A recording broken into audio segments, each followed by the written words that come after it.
Writing the epic. Centuries ago, Vyasa Muni, a renowned sage, lived in India.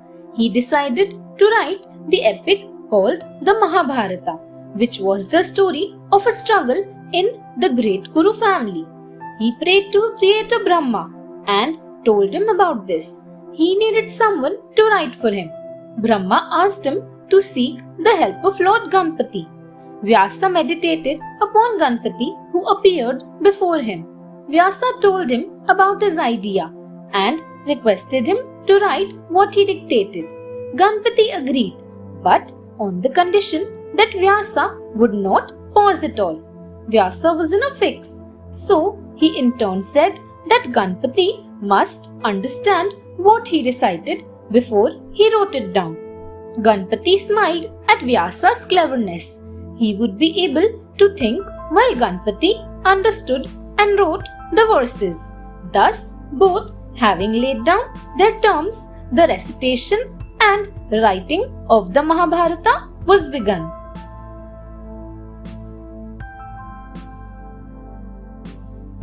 A dynasty begins. The dynasty of the Kauravas and the Pandavas began long ago with King Kuru. King Dushyanta of Hastinapur was a descendant of King Kuru. Dushyanta was hunting in the forest when he came upon Shakuntala, the adopted daughter of Kanvarishi. Shakuntala was the daughter of sage Vishwamitra and Menka, one of the celestial maidens in the court of Indra, the king of gods. Menka had been sent by Indra to disturb the meditation of the great sage with her beauty. She succeeded and a daughter was born to them. Vishwamitra returned to his penance and Menka left the infant on the banks of river Malini to return to her abode. Kanvarishi found her there, protected by two Shakunta birds, and named her Shakuntala, brought her up as his daughter. Dushyanta married her. Promising to return, he left for his kingdom, giving her a ring with his name on it.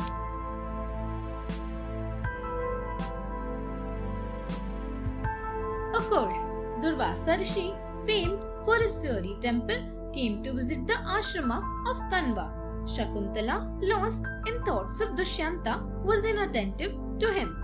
The angry sage cursed her that whoever she thinking of would forget her. She begged his forgiveness. So Durvasa said that he would remember if she showed him something he gave her. On her way to Hastinapur by ferry, Shakuntala's ring fell into the river and was swallowed by a fish. Due to the sage's curse, Dushyanta did not recognize her. So she returned to the ashrama where their son Bharata was born. One day, a fisherman found the ring inside a fish. He took it to the king, who remembered his past. He went to the forest and found Bharata playing with a lion's cub. He brought Shakuntala and Bharata to Hastinapur. Bharata became a great king. The Kauravas and the Pandavas were his descendants.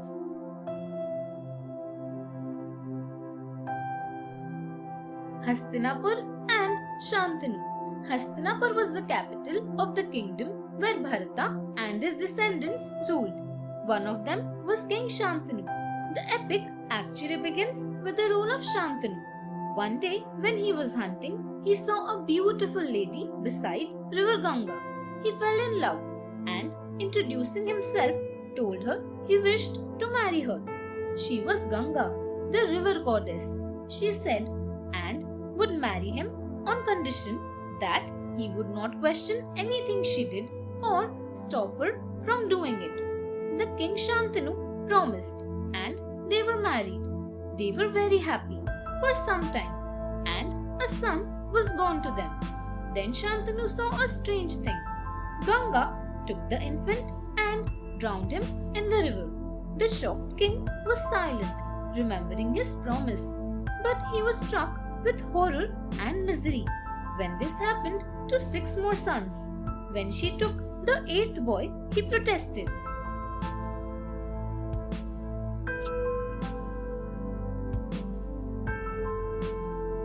Ganga's sons.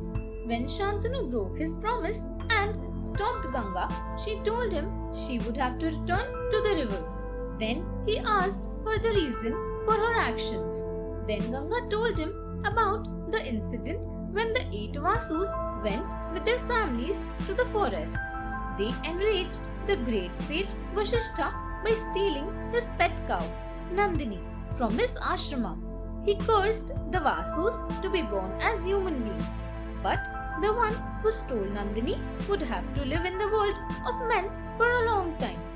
Frightened of the curse, the Vasus requested Ganga, the river goddess, to marry a suitable man and be their mother. As soon as they were born, she must throw them into the river, thus freeing them from the curse. Ganga had sent 7 of them to their original home. When Shantanu stopped her, Ganga disappeared with the 8th child. Devavrata. Many years passed. Shantanu was very sad because he had lost Ganga and all his sons. One day, he found a handsome youth by the riverside. The boy was playing, shooting arrows to build a dam across the river. Shantanu was quite fascinated with the boy's skill. As he watched, Ganga emerged from the river and told him the boy was their 8th son, Devavrata. She had brought him up, placing him in the care of learned gurus like Vasishtha and Shukracharya. He was learned in the Vedas and Vedanta and skilled in the art of war. His gurus had also made him an expert in statecraft. King Shantanu was delighted to have his son back. Now he would be able to have a suitable successor to his throne. He took Devavrata to the palace, looking forward to the day he would become the crown prince. Satyavati's eldest son. Satyavati was the beautiful daughter of the chief fisherman. She had a very special fragrance which people could smell from a long distance away.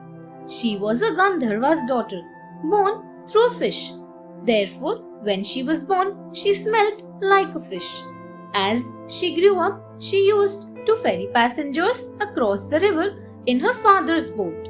One day, sage Parashar had to be ferried across.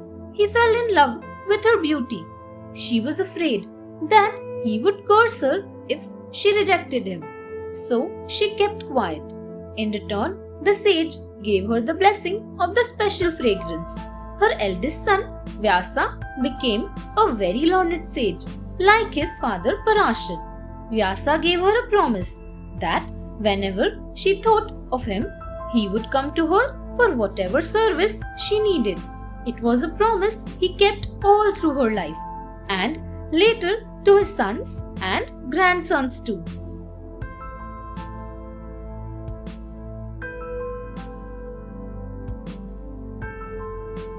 The Fisherman's Daughter. King Shantanu lived happily for many years.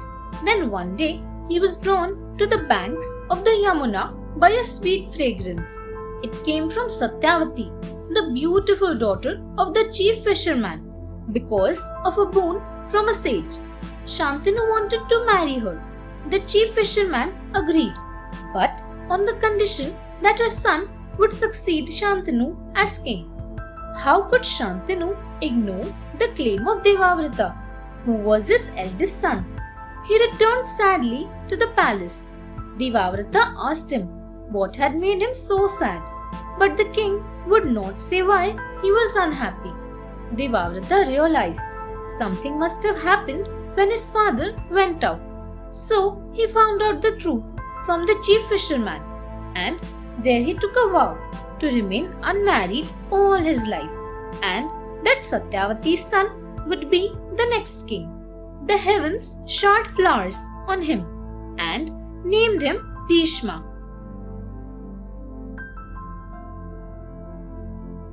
Satyavati's sons. Bhishma led Satyavati to Hastinapur, where she married King Shantanu. They had 2 sons, Chitrangada and Vichitravirya. Chitrangada succeeded Shantanu, but unfortunately he was killed in a battle with a Gandharva.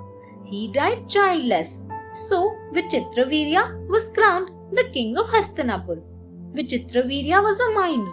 Therefore, Bhishma guided him and ruled as his regent till he grew up. When he was old enough, Bhishma looked for a suitable wife for him. He heard that the king of Kasi was holding a Swayamvar, as was the custom for his daughters Amba, Ambika and Ambalika. He went to seek their hands for Vichitravirya. Many mocked him for being old. He challenged the other suitors to a contest on behalf of his brother and won the hands of the princesses. But Amba refused to go with Bhishma because she had chosen Salva already. So the other two princesses married Vichitravirya. Amba's vow. Bhishma sent Amba with all honor to Salva, since she had chosen him as her husband. But Salva said that he had been defeated by Bhishma in the contest for Amba's hand. So he refused to marry Amba. Hurt and angry, Amba went to Bhishma, who asked Vichitravirya to marry her. But he refused because she loved Salva already. Then she asked Bhishma to marry her. He could not do so because of his vow. She prayed to Lord Kartikeya, who gave her an ever-fresh garland. Whoever wore it would be Bhishma's deadliest enemy. No one wanted to help her because everyone feared the powerful Bhishma. So she hung the garland on the gate of King Draupada's palace. She performed great penance till Lord Shiva granted her a boon.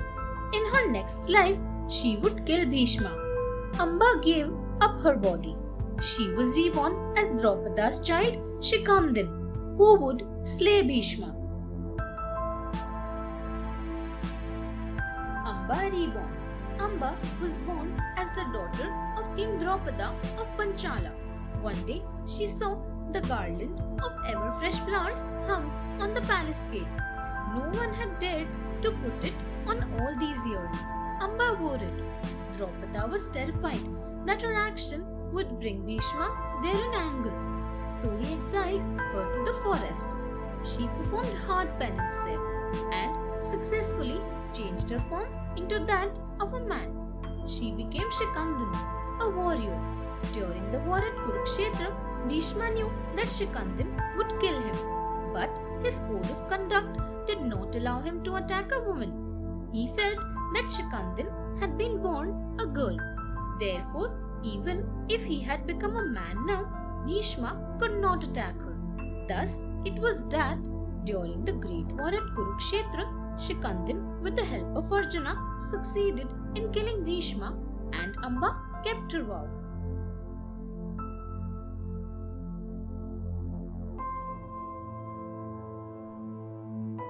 Succession at Hastinapur. Unfortunately, King Vichitravirya died without leaving an heir. Satyavati felt that her sons had died because she had been unjust to Bhishma, denying him his right as the heir. So she asked him to become king and marry the two widowed queens. But Bhishma had taken an unbreakable vow. So he refused and reminded Satyavati of her other son Vyasa. Vyasa came when Satyavati summoned him.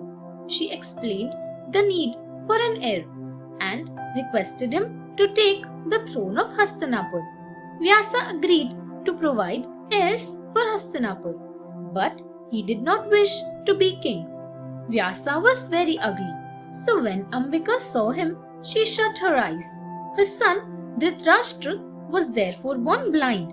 Ambalika turned pale out of fear when she saw Vyasa, so her son Pandu was born very pale. Both, however, would become brave warriors due to the blessings of Vyasa. Satyavati's anxiety. Satyavati was very worried that one heir would be born blind and the other pale. She had seen both her sons die when they were young. It was necessary that the successor to Shantanu should be a strong and capable warrior and leader. So she sent Ambalika once more to Vyasa. But the frightened Ambalika, instead of going herself, sent her maid to him. The maid respected the sage and served him with humility and reverence. Vyasa therefore blessed her with a wise and intelligent son, who he said would become an able minister of the kingdom of Hastinapur. He would be able to guide the king in all matters of state and worldly affairs. This was Vidura. The three boys grew up together in the palace and were taught all the arts required of princes. Vidura's birth in the house of the Kurus was connected with his past life. Sage Mandavya. Long ago, a wise sage named Mandavya lived in a forest and meditated deeply. When he meditated, he was completely unaware of what was going on around him. One day, some robbers who were running to escape the king's soldiers came to the ashrama and saw the sage meditating. This is a good place to hide the booty, thought the robbers. So they hid the stolen goods there and ran away. When the soldiers reached there, they saw the sage and asked him if he had seen the robbers. He continued to meditate in silence. The commander ordered the soldiers to search the ashrama. They found the stolen goods. Without waiting to find who had brought them there, the commander jabbed a spear into the sage. The sage did not die, although he was impaled, and he did not know why he had been punished.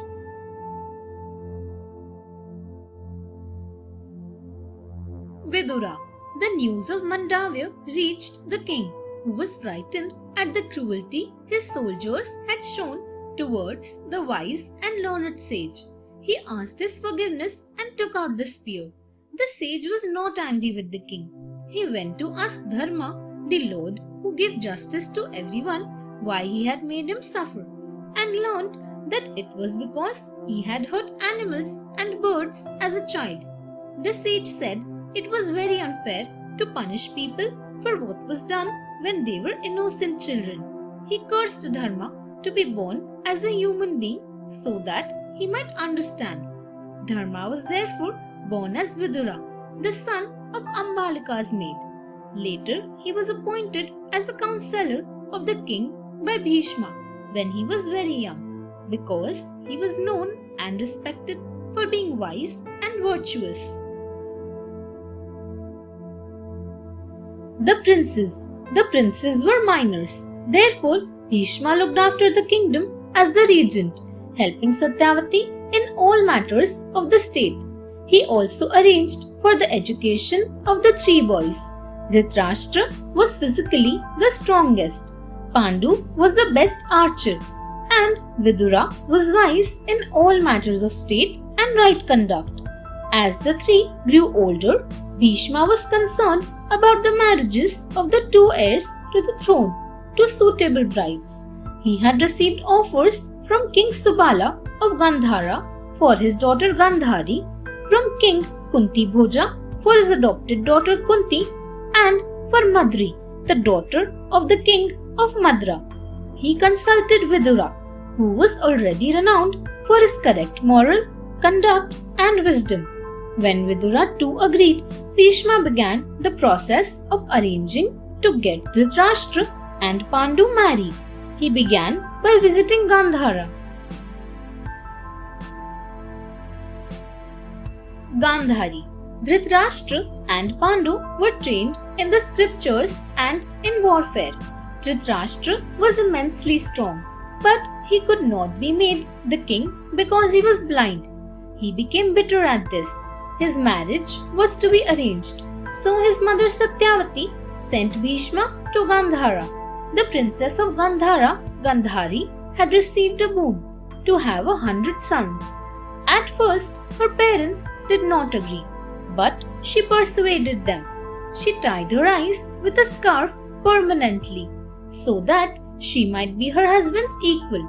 She was, however, gifted with a powerful inner vision. She tried to guide her sons but failed. Shakuni was her brother. He came to Hastinapur to look after his sister, but he was evil and became a bad influence on her sons. It was his evil actions and influence combined with Duryodhana's jealousy and anger that led to the destruction of the Kauravas. Kunti, Krishna's grandfather, had a beautiful little daughter, Pritha. His cousin Kunti Bhoja was childless, so he adopted Pritha and called her Kunti. She was good-natured and cared for guests very well. Her conduct pleased sage Durvasa, who came there once. He gave her a mantra by which she could request any god to give her a child. Being very young and curious, she thought of Surya, the sun god, and chanted the mantra. Surya appeared before her and told her that he would give her a son. Kunti was terrified, but there was no way to change the effect of the mantra. So, a radiant son, Karna, with a divine armor and earrings, was born to her. Unable to keep him, she put him in a box and sailed it down a river. The box was picked up by the royal charioteer Adhiratha, who brought up Karna with his wife Radha.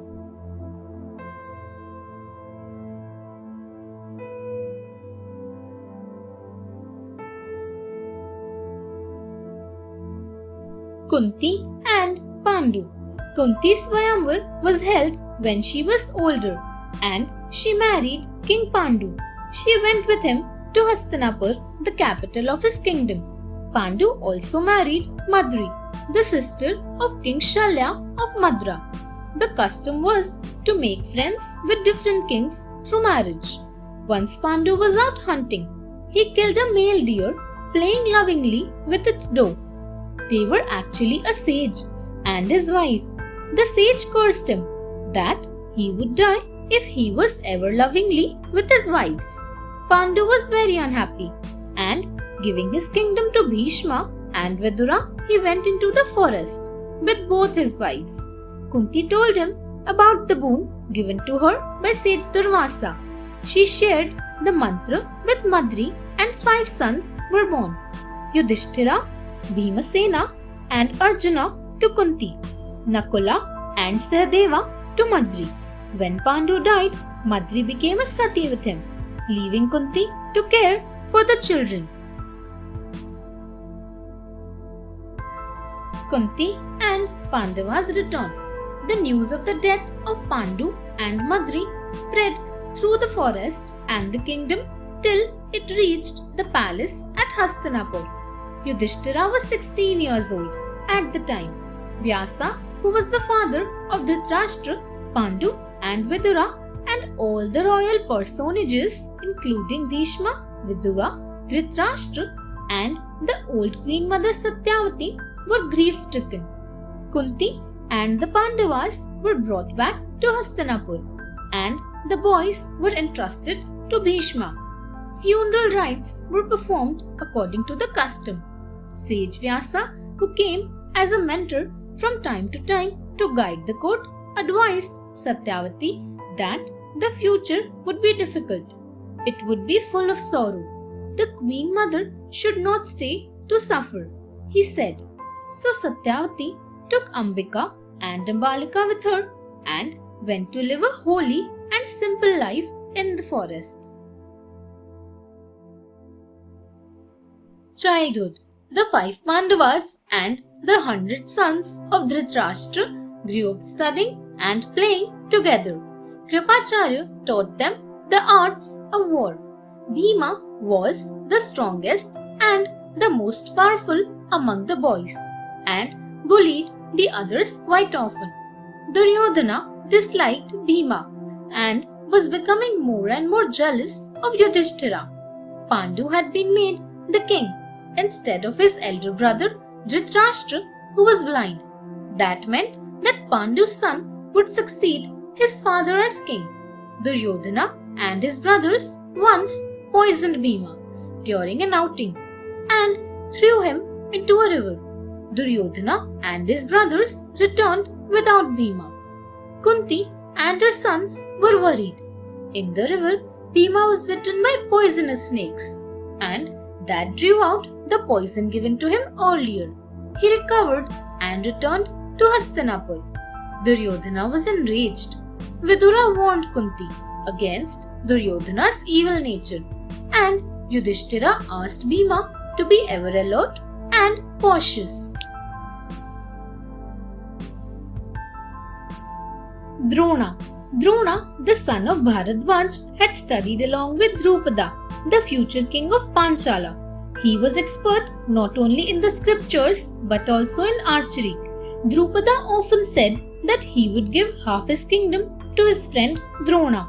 Later, Drona married Kripacharya's sister and had a son Ashwathama. Drona went to Parshurama when he heard that the sage was distributing cattle and wealth. But he arrived too late to receive the gifts. Instead, Parshurama took him as a worthy pupil and trained him in the art of war. He approached Drupada, now king of Panchala, for help. But Drupada brushed him off arrogantly and did not offer him even friendship. In hurt and anger, Drona vowed to punish Drupada in future. He was able to punish Drupada later by sending Arjuna to defeat him in the battle and capture him. Having won Drupada's kingdom, he freed Drupada and returned half his kingdom, making them equals. Drona as an instructor. Drona went to stay with his brother-in-law Kripacharya at Hastinapur. One day he saw that a ball and Yudhishthira's ring had fallen into a well, and the Pandavas couldn't get them out. He took a blade of grass and, reciting mantras, shot it like an arrow at the ball. He followed it up with more blades of grass till they formed a chain, by which he pulled up the ball. An arrow shot at the ring rebounded, bringing up the ring too. The princes were very impressed with the prowess of this unknown Brahmana, who had stopped to help them. They returned to the palace full of admiration for him. Bhishma, when he heard of the incident, recognized the presence of Drona. He invited him to the palace and bestowed much respect and honor on him. He immediately made him the instructor for the Pandavas and the Kauravas. Arjuna's prowess. When Drona was teaching the Pandavas and the Kauravas, he was also teaching his own son Ashwathama. Arjun learnt all his own lessons and then attended carefully to whatever Ashwathama was taught. He became an expert in the use of the sword, mace, spear, and the bow and arrow, and could fight with equal ease on foot, horseback, or on a chariot. One day, Drona tested the boys by fixing a wooden eagle on a high branch and asking each one in return to shoot its right eye. Before the test, each student was asked what he saw. Some said they saw the entire scene around, the sky, the tree, the branch. He stopped all from shooting. When he asked Arjuna, the boy said he saw only the eye of the eagle. Drona asked him to shoot, and Arjuna shot straight into the bird's eye. Drona was overjoyed. Eklavya. In the forest near Hastinapur lived a Nishadha tribe, peace-loving and brave both men. They were considered of a class that could not mix with others. Their chief's son was Eklavya. Eklavya enjoyed archery. He asked to be taken as Drona's pupil. Drona refused his request. Eklavya, however, made a figure of Drona with mud, and with respect to his teacher, he began to practice archery. One day, Drona saw a dog who could not bark because his mouth was full of arrows shot into it without injuring him. He searched for the archer, who was so brilliant, and found Eklavya practicing before his statue. To test his devotion, Drona asked Guru Dakshina from Eklavya. He asked for the thumb of his right hand that was necessary for an archer. the worthy Eklavya gave it. He went on to be the king of the Nishadhas. What is amazing is that he acquired the mastery of shooting with 4 fingers.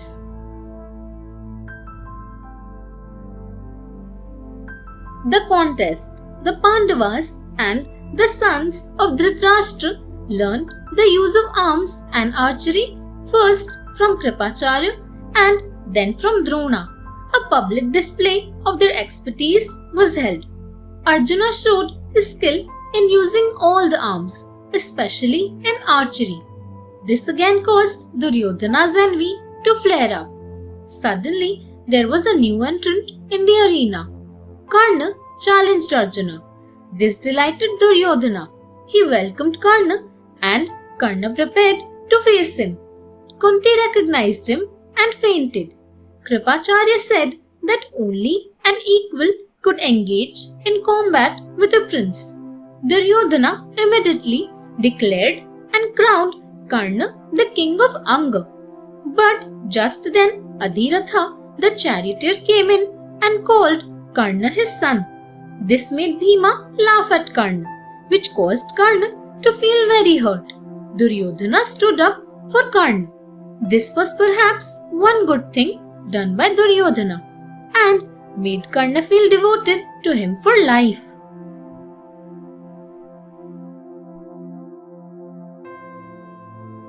Guru Dakshina. Once the pupils were fully trained, it was time for Drona to ask for his Guru Dakshina, the right of the teacher to demand a payment from his students. Drona asked for the capture of his old enemy, King Drupada. The Pandavas carried out the mission successfully and presented Drupada as a captive before Drona, who took away half his kingdom. This made them equals, settling the old score between them. But it made Drupada very angry. Meanwhile, the courage and strength and the good qualities of the Pandavas were recognized by everyone in the kingdom. Since Yudhishthira was the eldest of King Pandu's sons and was known for his kindness and honesty, he was declared as the successor. This upset Dhritarashtra, who was hoping that his son Duryodhana would be considered. It also made Duryodhana hate the Pandavas even more.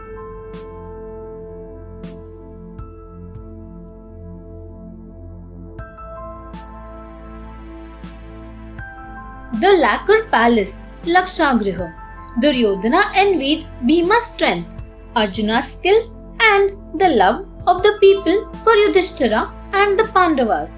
Dhritarashtra, blind and beguiled, favored Duryodhana even when he knew that what he said and did was wrong. Shakuni and Karna gave Duryodhana evil and bad advice. Duryodhana laid a plot with his brothers, maternal uncle Shakuni and Karna, to send the Pandavas to stay at Varnavata. He persuaded his father to talk to Kunti and the Pandavas to go there. He sent a minister, Purochana, in advance to get a palace specially built at Varnavata for them. It was made of lacquer and was full of things that would catch fire very easily. Vidura warned Yudhishthira in time and sent a miner to dig a secret underground passage for them to escape. And Yudhishthira told Kunti and his brother to act as if they had known nothing.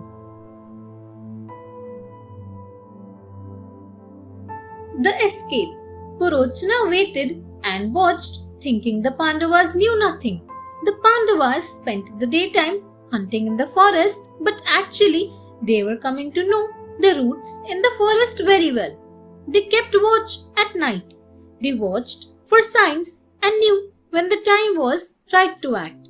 Kunti gave a feast that night. Bhima set fire to the palace at midnight, and as the fire started, the Pandavas escaped through the hidden passage. Purochana died in the fire, along with some others. People collected and, thinking the Pandavas were dead, they mourned. The news reached Hastinapur, where a great show of sorrow was made, and the funeral rites of the Pandavas were carried out. They moved through the darkness with Bhima and the others carrying Kunti when she was tired. They met Vyasa Muni on the way and he consoled them and told them to go, disguised as Brahmanas, to Ekachakrapura. Hidimba. Through the forest, the Pandavas made their way to Ekachakrapura. Bhima watched over them when they slept. A demon named Hidim lived in the forest, grabbing and eating all passers-by. He had a sister, Hidimba, who could change herself into a beautiful form. He would send her to look for his victims. One day, she saw Bhima and fell in love with him. She wished to marry him.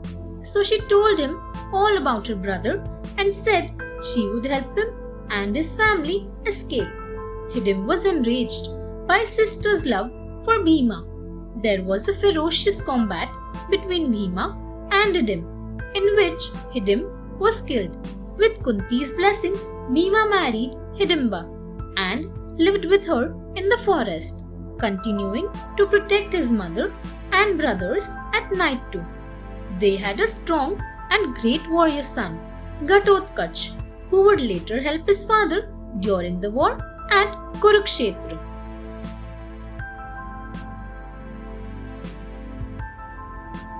Killing Bakasura.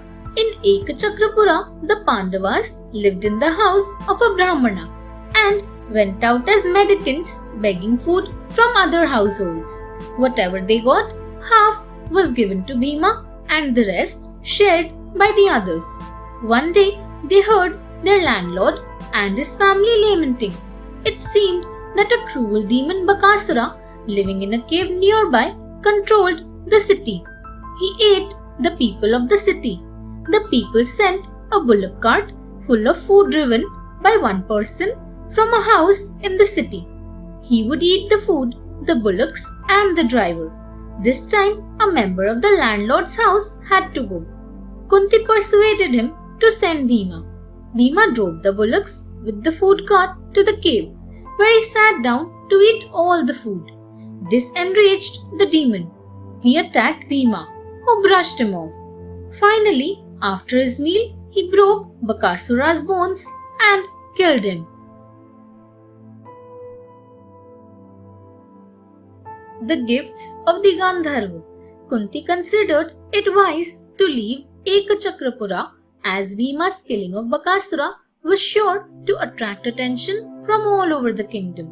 They had reached the banks of river Ganga when a warrior in a chariot challenged them and asked them not to go near the river. He was Sangaraparna, a Gandharva chieftain who had come for some leisure to the forest with his wife and retinue. The Pandavas, thus challenged, stood up to him to battle, and after combat with Arjuna, the Gandharva fell down unconscious. His wife ran up to plead for mercy and for her husband's life. The Pandavas spared him, and he returned to consciousness. In return, he gave them the gift of divine inner vision and 100 horses that would be available when they needed them. They thanked him and went on their way. Drupada's prayer. Meanwhile, Drupada was burning with anger at the humiliation he suffered at Drona's hands. He wandered to many places, looking for a teacher who would teach him how he could have a son who would avenge his humiliation by defeating Drona someday. Finally, when he received this knowledge, he returned to Panchala. He performed a great sacrifice with prayers and ceremony to have the son he desired. His sacrifice was a great success. Out of the sacrificial fire emerged two glowing beings. One was his son Drishtadyumna, who appeared out of the fire complete with armor and bearing weapons. There was no doubt that a great warrior was born. He was followed by the dusky and beautiful Draupadi. As she was the daughter of the king of Panchala, she was also called Panchali. Because she emerged from the Yagna fire, she was called Yagnaseni too.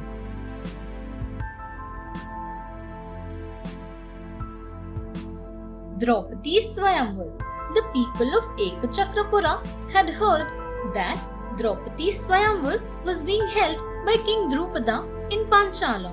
Many Brahmanas were going there. So Kunti and the Pandavas also, in their disguise, reached Panchala and stayed with a potter. In a beautifully decorated marriage hall, a huge bow was kept.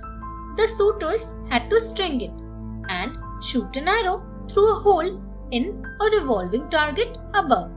Whoever was successful would win Drupada's daughter. There were princes from many kingdoms, including the Kauravas, Karna, Shishupala, Jarasandha, and many others. Drishtadyumna escorted his sister Draupadi and announced the rules of the Swayamvar. The contestants had to look into the pool of oil and shoot the eye of the fish. Many princes tried, but most were unable to even string the bow. Then Arjuna rose, and with Drishtadyumna's permission, he strung the bow easily and shot 5 arrows one after another at the target. Draupadi garlanded the successful suitor.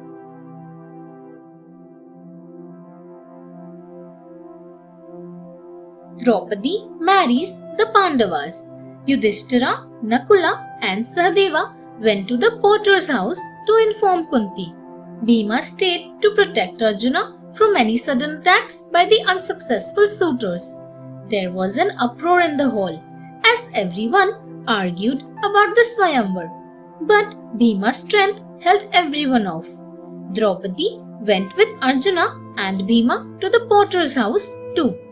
Drishtadyumna followed them quietly.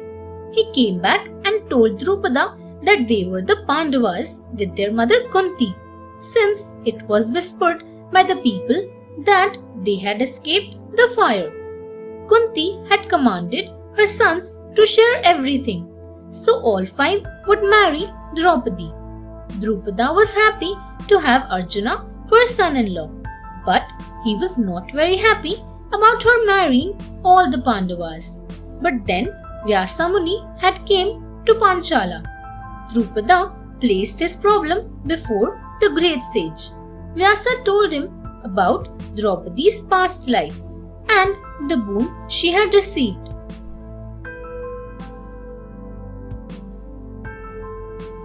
Draupadi's past life. She had been Nalayani, married to Maudalya, a sage who suffered from leprosy. He was very ugly and repelled everyone who saw him. He was very irritable and had dreadful habits. But Nalayani was a very devoted wife. She showed absolutely no disgust for his deformity or anger at his behavior. She served him faithfully, obeying him, putting up with everything without grumbling. Many years went by like this. One day her husband, touched by her devotion and service, told her to ask for a boon. She said she wanted to see him in 5 beautiful forms, all of them actually one person who was her husband. Maudalya was changed as she wished and they lived happily.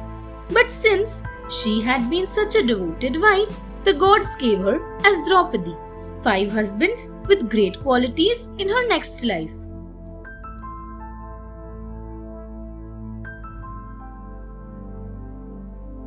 Vidura invites the Pandavas to return. The news of the Pandavas and their marriage to Draupadi came to Hastinapur. Dhritarashtra put on an act of being very happy when he learned it was Arjuna and not Duryodhana who won Draupadi. Duryodhana was angry and jealous. He consulted Shakuni and Karna to find out ways to create discord among the Pandavas and lure them to their destruction. Dhritarashtra advised them to conceal their plans for the present. Acting as if he agreed to the wisdom of Bhishma, Drona and Vidura, Dhritarashtra agreed that half the kingdom should be returned to the Pandavas since they were the rightful heirs to the throne. Vidura carried gifts and went to Panchala to invite the Pandavas to return. Though no one trusted Dhritarashtra or his sons, the Pandavas returned. Yudhishthira was crowned king and built a new capital at Indraprastha. The Saranga birds. Khandava Prasth, given to the Pandavas, was a forest they had to burn down to make the city of Indraprastha. In the forest lived a Saranga bird with its 4 fledglings. The male bird was actually a sage called Mandapal, who had been told that only those children went to heaven. So he married Jarita, the female. Once the eggs were laid, the male bird went off with another female Lapita. When the fire began, the 4 fledglings panicked. Their mother told them not to worry. She put them into the hollow of the tree and sealed its mouth with mud. She herself flew to safety. The fledglings prayed to the fire god not to harm them. The fire god kept them safe from his flames. Meanwhile, the male wished to see his children and returned after the fire. He found Jarita was back with the unharmed fledglings. He was not needed anymore. How Arjuna got Gandiva. Long ago, King Svetaki liked to conduct long sacrifices that left the priests sick and tired. So when he wanted to conduct a 100-year sacrifice, they all refused and sent him to Rudra. Rudra told him to offer ghee in a sacrificial fire himself, non-stop for 12 years. He did that, pleased Rudra, and finally, after the great sacrifice, went to heaven. Meanwhile, Agni, the fire god, was ill because of too much ghee. He was looking for something to burn to restore his strength.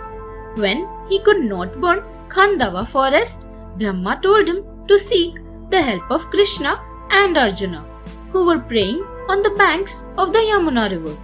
In return for their help in burning Khandava forest, he got Varuna to give the chakra and the mace Kaumodaki to Krishna and the bow Gandiva with a never-ending quiver of arrows and a chariot drawn by white horses to Arjuna.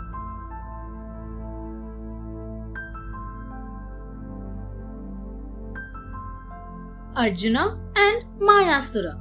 When the Pandavas went to Khandava, they had to burn the forest to build the city of Indraprastha there. In the fire, the wife of Takshaka, the serpent, was burnt to death.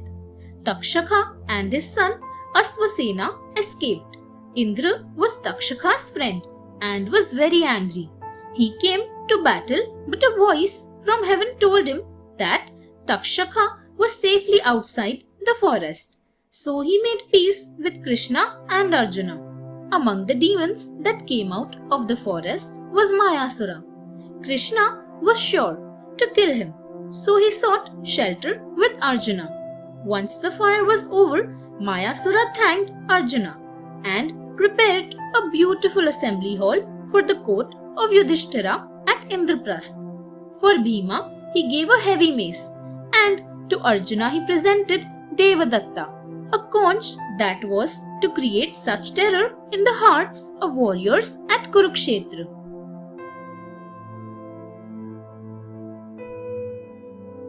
Sunda and Upasunda.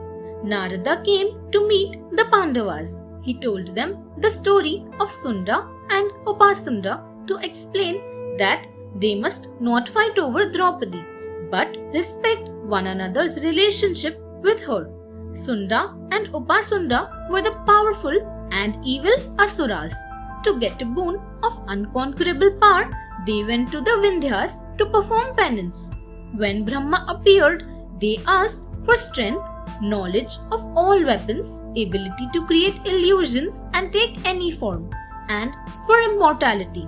Brahma wouldn't give them immortality, so he told them to ask for something else. They said they should only be killed by each other. Brahma granted them the boon. Now the unconquerable brothers defeated the Devas, and terrorized and killed all beings. Vishwakarma, the architect and engineer of the gods, made a beautiful maiden, Tilottama, glowing with gems. She tempted the brothers who fought over her and killed each other.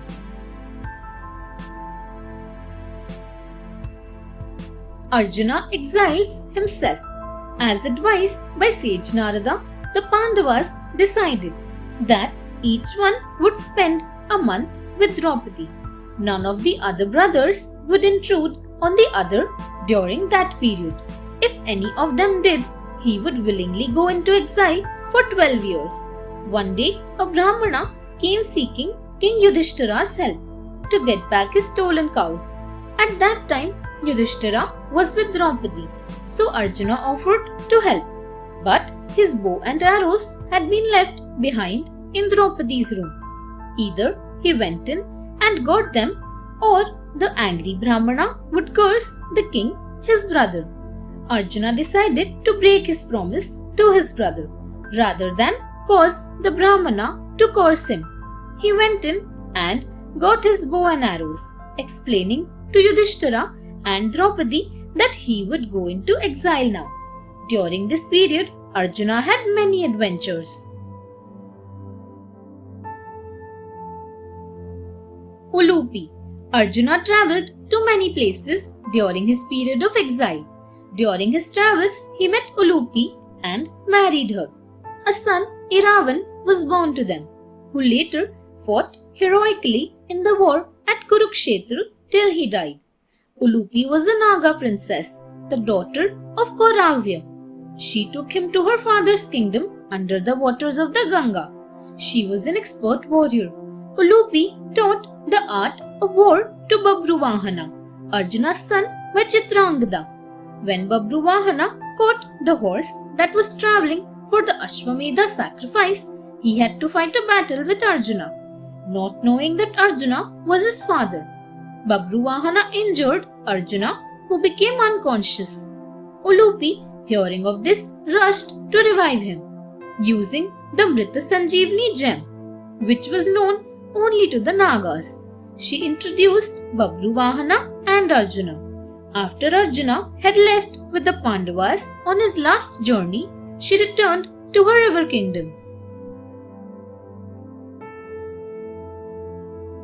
Chitrangada. When Arjuna was undergoing exile, he wandered into the kingdom of Manipura. He fell in love with the king's daughter Chitrangada, who also loved him.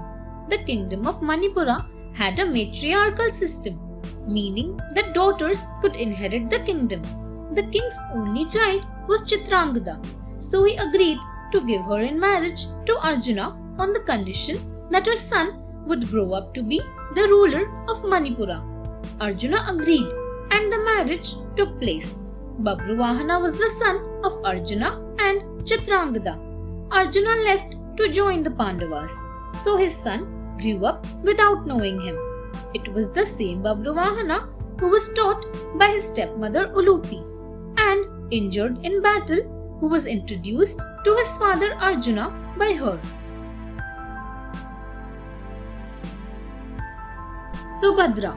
While Arjuna was studying at Drona's ashrama, he heard about the beautiful Subhadra, half-sister of Krishna. During exile, he went disguised as an ascetic to Dwarka. Krishna recognized him even in disguise. When Arjuna told him he wished to marry Subhadra, Krishna said that his elder brother Balrama wouldn't agree, so he would have to be persuaded. Krishna helped him plan how to go about it. With Balrama's consent, the ascetic stayed in Subhadra's garden, and she looked after him with devotion.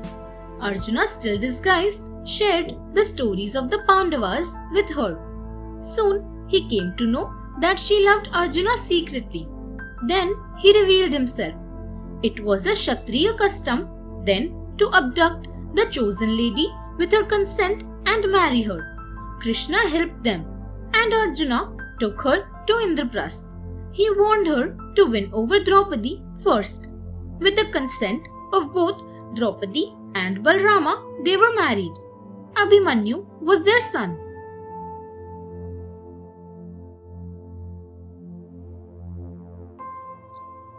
preparing for a yagna.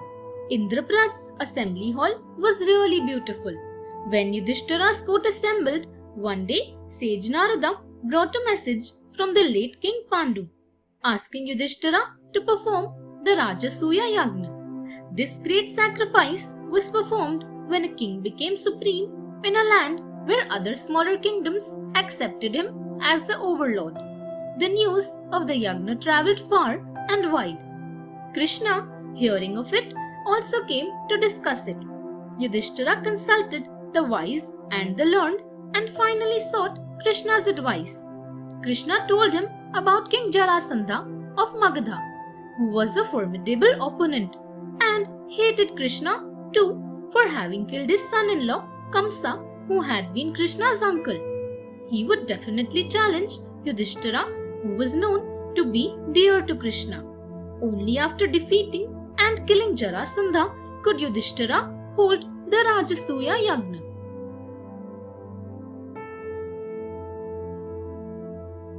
Birth of Jarasandha.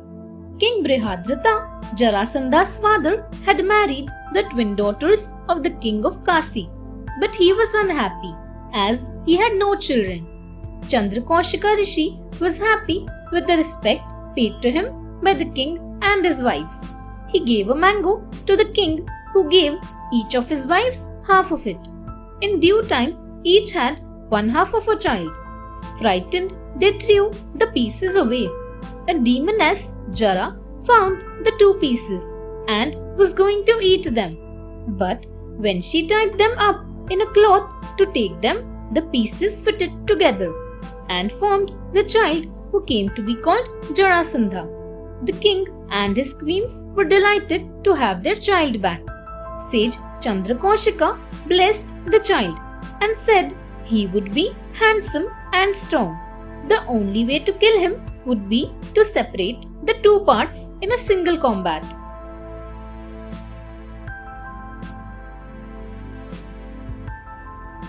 Slaying Jarasandha. Krishna, Arjuna and Bhima went to the court of Magadha disguised as Brahmanas. They said they could talk only after midnight as they were holding a vow of silence that day. When Jarasandha met them, they revealed themselves and challenged him to a combat. He accepted the challenge to wrestle with Bhima. A day and time was fixed.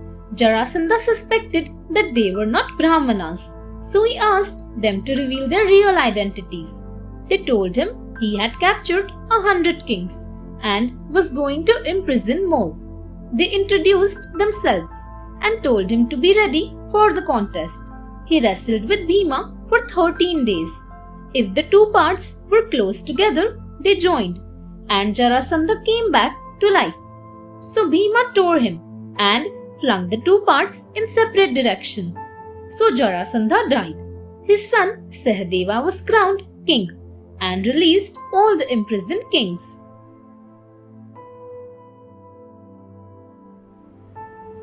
Rajasuya Yagna. When Jarasandha had been killed, the great sacrifice was organized. Vyasa, Bhishma, Vidura, Kripacharya, Drona, Dhaumya, Duryodhana, Karna, Shishupala, the king of Chedi, were all invited. The kings who accepted Yudhishthira as their emperor were also invited. It was decided by the Pandavas after consulting Bhishma that the highest honor of being seated first should be given to Krishna. Accordingly, Krishna was requested to be seated first among those gathered. This made Shishupala furious. He had always hated Krishna, his cousin, and was angry to see him honored. He insulted Krishna, calling him a cowherd and the son of a servant to the king of Mathura. He mocked Yudhishthira for not knowing right conduct and even insulted Bhishma. He walked out of the assembly. Some kings followed him. He was blind with jealousy and anger. Krishna killed him as a punishment. Then the ceremony was held with great pomp and show. Duryodhana's folly. Duryodhana stayed on with his uncle Shakuni after the ceremony was over. He went all over the palace and was admiring all its features and envying the prosperity of the Pandavas. One day, walking through the assembly hall built by Mayasura, he knocked into a wall, thinking it was a door. Seeing him, Draupadi burst out laughing, calling him the blind son of a blind father, infuriating Duryodhana. The hall was full of illusions. On one occasion, he mistook a hard floor for a pool of water, and he fell into the pool of water thinking it was a polished floor. Bhima had a good laugh, much to Duryodhana's irritation. With each such incident, Duryodhana's anger and envy grew, getting more and more out of control, encouraged by his uncle Shakuni. His father, Dhritarashtra, was so fond of his son that he failed to check all his wrong actions. Shakuni's plan. When the ceremony was over, Vyasa came to bid Yudhishthira goodbye and to bless him for the future. He told Yudhishthira that he should be prepared for trouble in the future. Yudhishthira decided that he would always be polite with all his relatives and not give them any cause to become his enemies.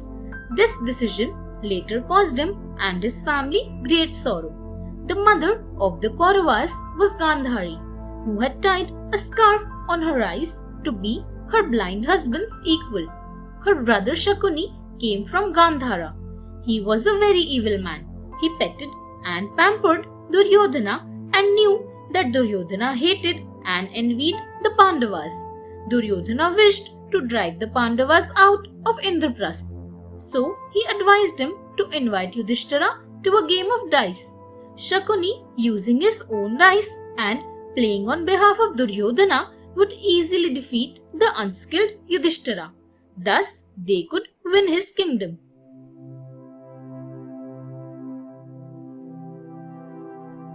Shakuni. It had been predicted that Gandhari's first husband would die.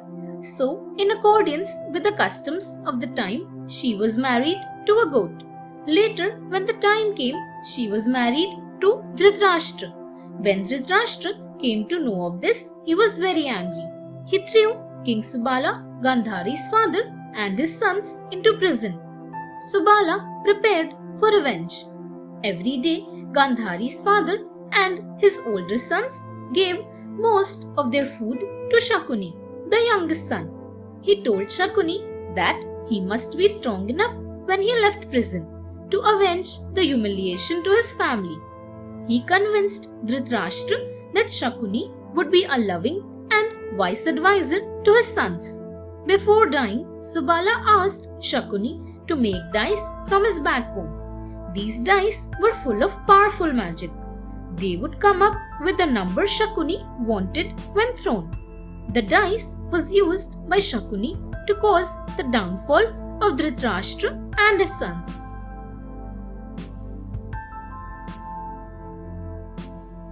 Setting the stage. Duryodhana had to persuade Dhritarashtra to agree to the scheme, which would not be difficult as Dhritarashtra was weak-willed and so fond of his son that he ignored all his faults and wrong actions. He would say nice things at first, then he would agree to everything his son wanted. They told Dhritarashtra about their plan and persuaded him easily to agree to it. Dhritarashtra thought they should consult Vidura, but Vidura's advice was not acceptable to Duryodhana at all. He told his father that they would be able to win Indraprastha without war and bloodshed. Dhritarashtra allowed his son to have his way. He ordered the servants to prepare the hall for a game of dice. Then he called Vidura, who was very unhappy hearing about this, and ordered him to invite Yudhishthira to compete in the game. Despite disagreeing, Vidura had to carry out the king's orders. A game of dice. When Vidura invited Yudhishthira, he told him that he was against the idea of the game. But Yudhishthira did not wish to make Dhritarashtra unhappy by refusing. So he went for the game. the hall was crowded with all the Bharata clan, their friends, relatives, and teachers. Shakuni, who was a trickster, played on behalf of Duryodhana, who decided what would be wagered for each game. The game began. One by one, Yudhishthira lost his jewels and wealth, his army, his servants, cattle, villages, citizens, and his kingdom. Then he staked his brothers and lost them too. Finally, Yudhishthira wagered Draupadi. Despite the shame and disgust among the onlookers and the strong objections by Vidura, Duryodhana overruled everyone. Only the Kauravas, Shakuni, and Karn were delighted. Duryodhana ordered Dushasana, his brother, to bring Draupadi to the hall, dragging her in if necessary. When Draupadi refused to come, Dushasana dragged her by the hair into the hall. Draupadi put to shame. The Pandavas hung their heads in shame, and Bhima trembled with fury. The elders sat in misery at the shameful action of the Kauravas. The only Kaurava who protested was Vikarna. Draupadi pleaded with the Kauravas, the elders and her husbands. Draupadi asked whether her husband, having lost everything, had any right at all to stake her in the game, but none answered her or helped her. Duryodhana and Karna only mocked her, and the Pandavas said that they were now slaves to Duryodhana and had no right even to possess their clothes. Duryodhana ordered Dushasana to disrobe Draupadi. In despair, Draupadi prayed to Krishna to save her honor. A miracle happened as Krishna heard her appeal. Dushasana kept drawing her robe in a never-ending stream and finally sat down exhausted. Nature itself showed its fury in a terrible storm with thunder and lightning, and the howling of jackals and screech of vultures.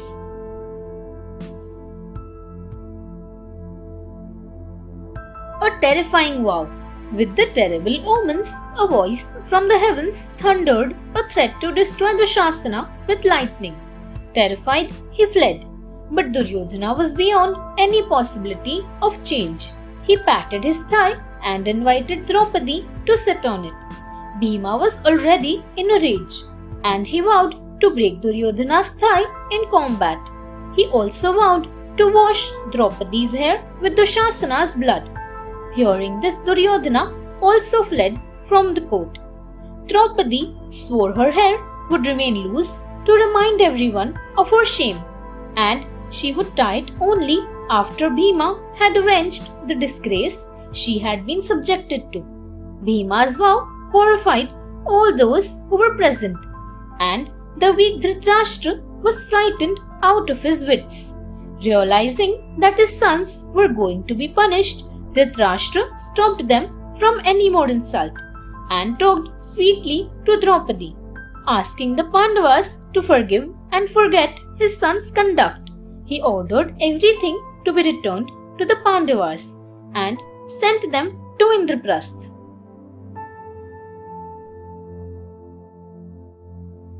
Loss yet again. Draupadi's anger was terrible. The Pandavas then left the hall to return to Indraprastha. Duryodhana, again supported by Shakuni, Karna and Dushasana, was very angry with his father for letting this opportunity slip from their hands. He was also afraid of the Pandavas. He insisted that they should recall Yudhishthira for another game. If he lost, the Pandavas would have to go into exile for 12 years and then live in disguise for 1 year.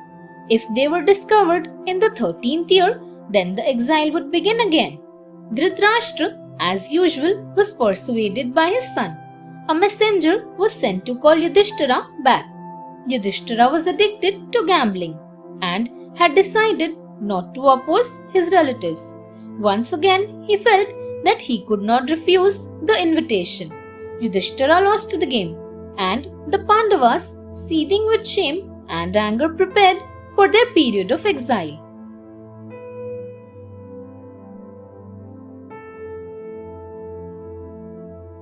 deaf ears. People wept as the Pandavas with Draupadi went into exile. Dhritarashtra was worried because Narada proclaimed that after 14 years the race of the Kauravas would be destroyed because of Duryodhana's crime. No one had any comfort to offer the blind king or his son, but they all knew that Duryodhana would do whatever he felt like, and Dhritarashtra, whatever he might say, would support his son. In fact, when Vidura criticized Duryodhana and told Dhritarashtra to give the kingdom back to the Pandavas, he threw him out of the kingdom, only to repent and recall him immediately. The elders stayed in Hastinapur because of their loyalty to the kingdom. Duryodhana was deaf to the advice from the elders. Sage Maitreya, on a visit, asked him to do what was right, but Duryodhana laughed and slapped his thigh in delight at having exiled the Pandavas. Sage Maitreya cursed that he would be killed by Bhima breaking his thighs. Krishna's vow.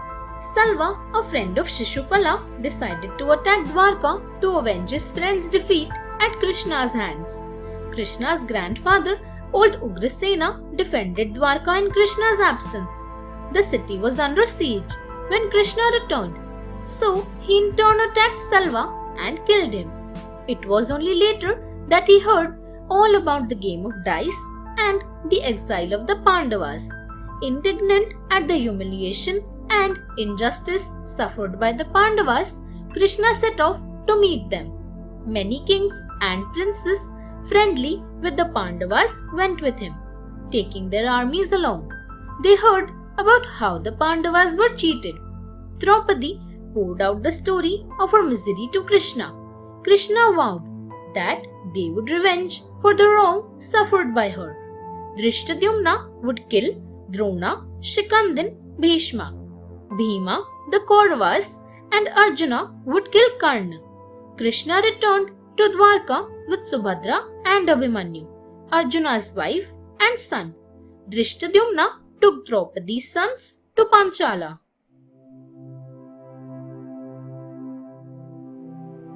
Surya's Akshay Patra.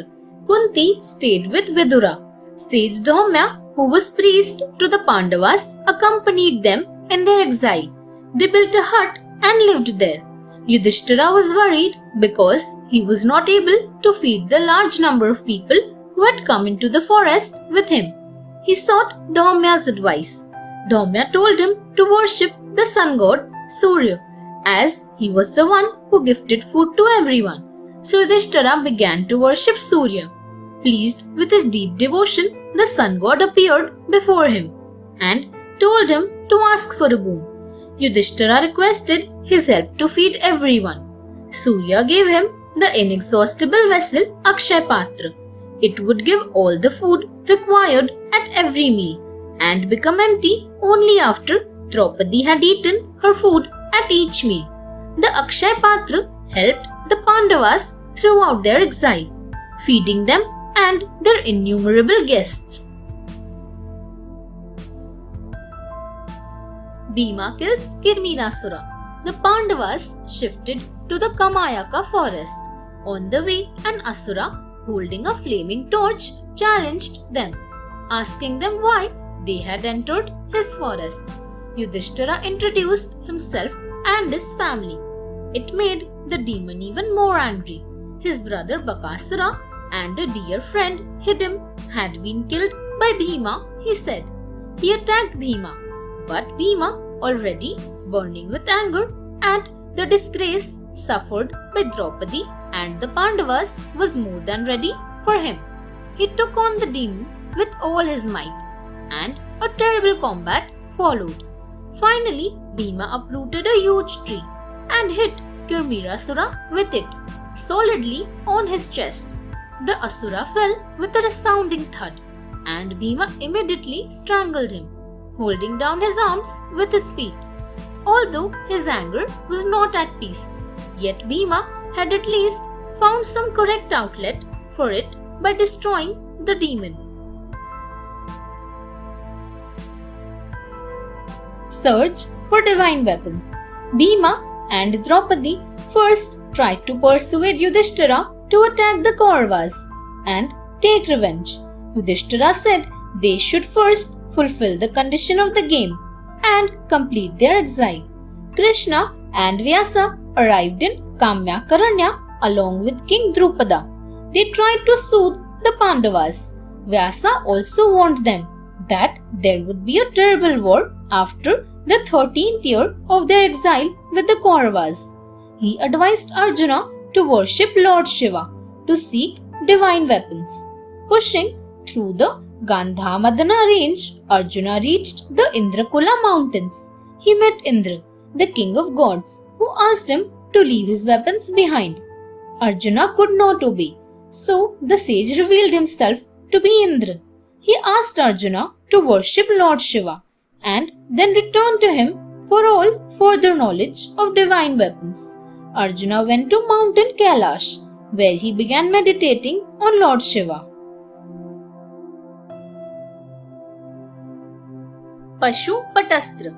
Shiva recognized Arjuna and knew the purpose for which he was there. But he had to test Arjuna's devotion before granting his wish. Arjuna began penance to worship Shiva, who came into the forest as a hunter along with his wife Parvati. He was pursuing a boar that charged at Arjuna. Simultaneously, the hunter Kirata and Arjuna shot the boar. Unsure about who killed the boar, they decided to settle it with a contest. The contest between them went on for long, but Arjuna could not beat his opponent. When Arjuna found he could not defeat his opponent, he made a Shivalinga, placed a garland on it, and prayed to Shiva. Suddenly he saw the Kirata wearing the garland and realized that he was Shiva himself. He asked forgiveness. Shiva, pleased with Arjuna, gave him the Pashupata weapon. All the gods appeared to bless Arjuna and granted him their own special divine weapons.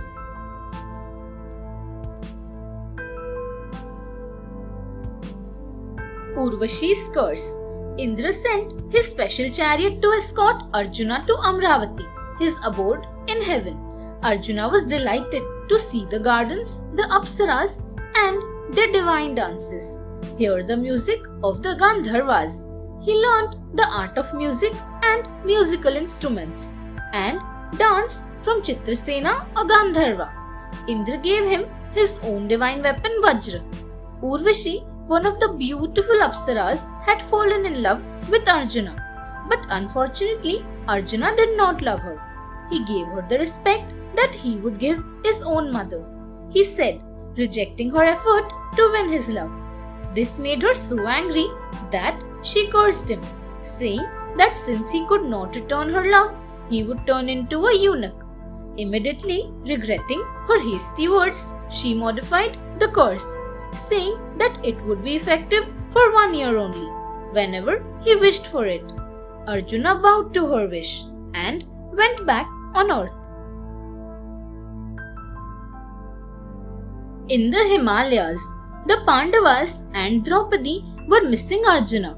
The priest Dhaumya and sage Lomasa, who were with them, suggested that they should journey through the Himalayas while waiting for Arjuna. So the four brothers, Draupadi, Bhima's son, Ghatotkach, Dhaumya, and Lomasa went to various pilgrim centers, ashrams, forests, and kingdoms. Often Draupadi was tired, so they stopped a while and waited till they got back their strength. When they reached Gangadwara, Yudhishthira suggested that his brothers and Draupadi should stay there while he went on. But Bhima did not want Yudhishthira to go alone. He would be miserable without his family, and there would be no one to protect him from savages and demons. Bhima said he would carry Draupadi and even carry Nakula and Sahadeva if required when they were tired. Yudhishthira, loving him for his kind heart, blessed him with greater strength. They went ahead.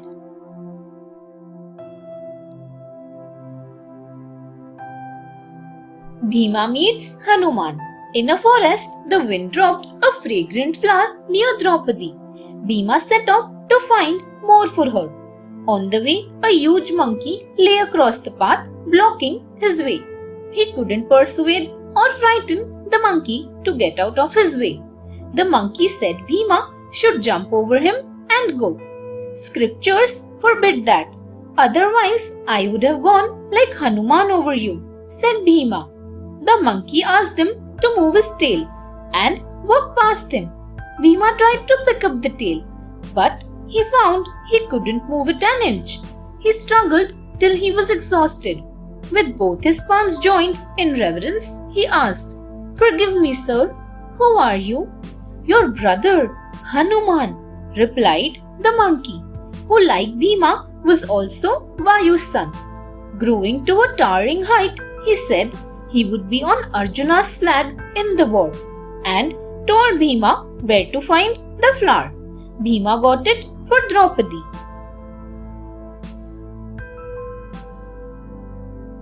Salvation for Nahusha. Bhima, looking for food, one day came to a large cave on mountainside.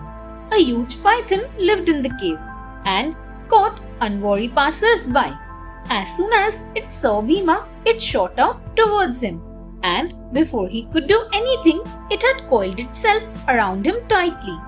Bhima was unable to do anything. He introduced himself and asked the python why it was holding him in a stranglehold. "My name is King Nahusha," replied the python, "and I am one of your early ancestors. I had insulted Brahmanas once and was cursed by sage Agastya to become a snake. Now I must eat you unless you can answer my questions correctly." Meanwhile, Yudhishthira and priest Dhaumya came looking for him. Finding him in the coils of the python, Yudhishthira answered all his questions correctly. Immediately, the python's curse broke, and changing into Nahusha, he was set free to go to heaven.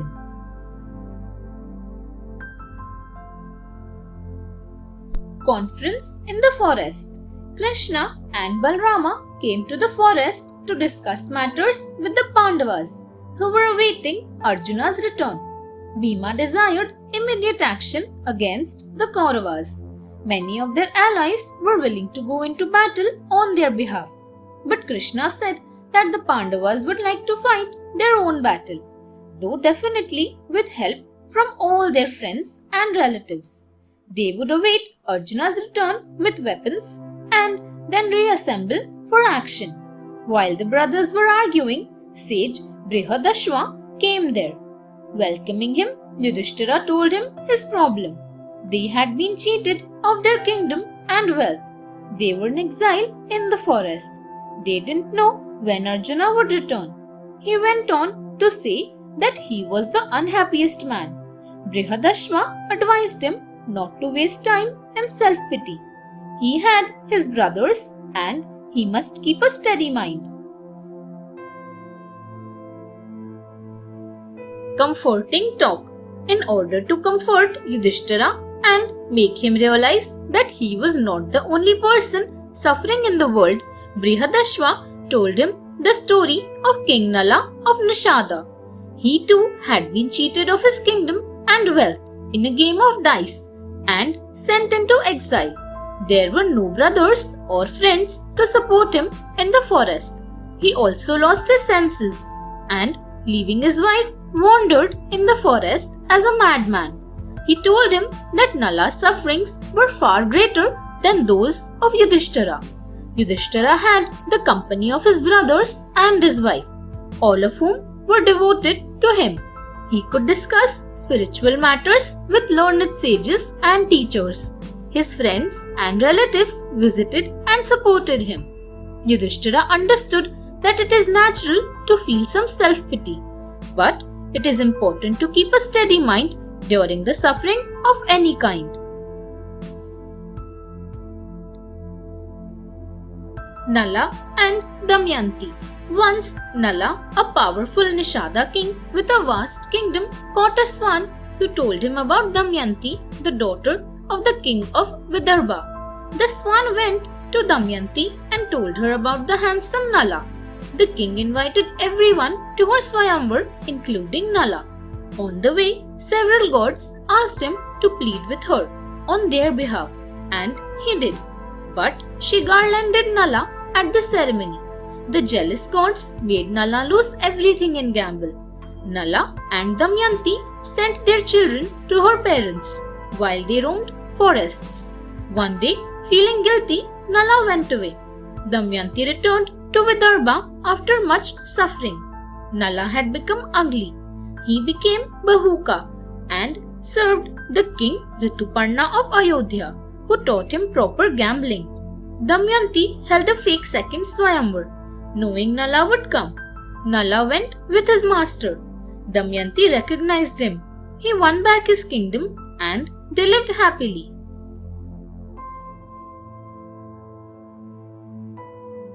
Awaiting Arjuna's return, the Pandavas and Draupadi waited for 5 years for Arjuna to return. These years were spent visiting various pilgrim sites with sage Lomasa and Dhamya. They heard the stories about sages, kings, demons to build up their courage and patience. These were some of those stories.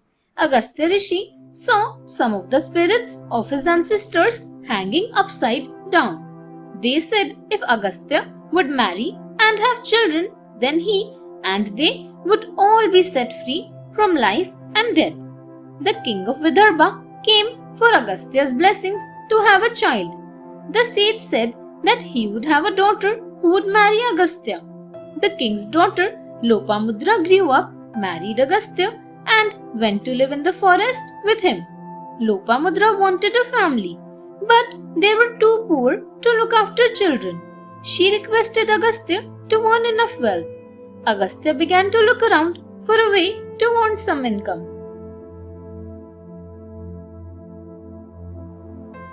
Ilvala, the demon. When he couldn't find any source of income, Agastya decided to get his wealth from the wicked demon Ilvala. Ilvala and his brother Vatapi hated Brahmanas and had a plan for killing them. Ilvala would invite a Brahmana for dinner. He would magically change Vatapi into a goat and serve its meat to the Brahmana. When dinner was over, Ilvala would ask Vatapi to come out, and Vatapi would come out of the Brahmana, ripping him apart. Agastya knew this, so he went along with the plan and was invited to dinner. He ate Vatapi the goat and digested him. When Ilvala called his brother, Agastya told him he had been digested and there was no way to bring him back. Ilvala's trick was over. He bowed before Agastya and gave him the wealth he needed for Lopamudra. She was blessed with a good and learned son. Rishyasringa. Rishyasringa was the pure and learned son of Vibhandaka who had an ashrama in a forest. Once there was a famine in the kingdom of Anga nearby. King Romapada was advised to bring Rishyasringa to the city. His purity would cause rains to come to the area where he lived. The king sent beautiful girls to lure Rishyasringa to the city.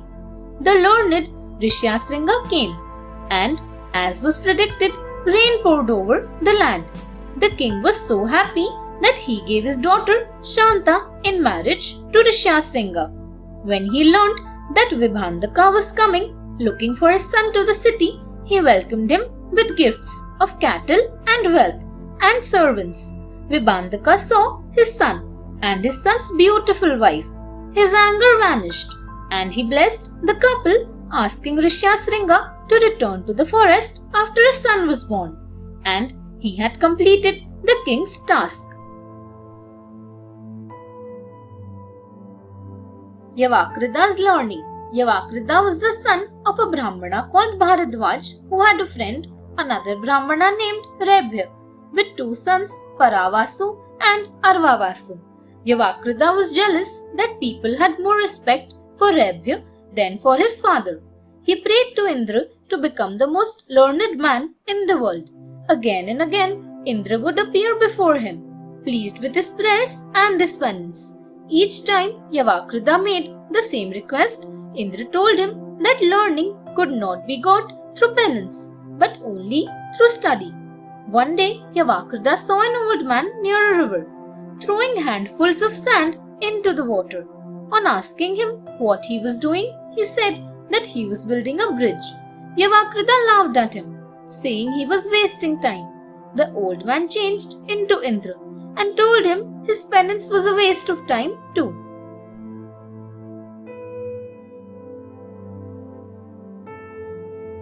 Medhavi's pride. Yavakrita began to study and soon became known for his knowledge and learning. His father, Bharadwaj, warning him against vanity, told him Medhavi's story. Sage Baladi, grieving for his dead son, did penance to get a son who would never die. The gods told him that everyone dies, but he could ask for the period for which he wanted his son to live. Baladi asked that his son should live as long as the mountain before him. The gods blessed him, and so Medhavi was born. Medhavi knew all about the boon, so he became very vain and conceited. He was safe as long as the mountain was there. One day he insulted sage Dhanushaksha, who cursed him to turn into ashes. But the curse was ineffective. The sage, recalling the boon to Medhavi, turned himself into a bull and butted the mountain till it broke. With its collapse, Medhavi died.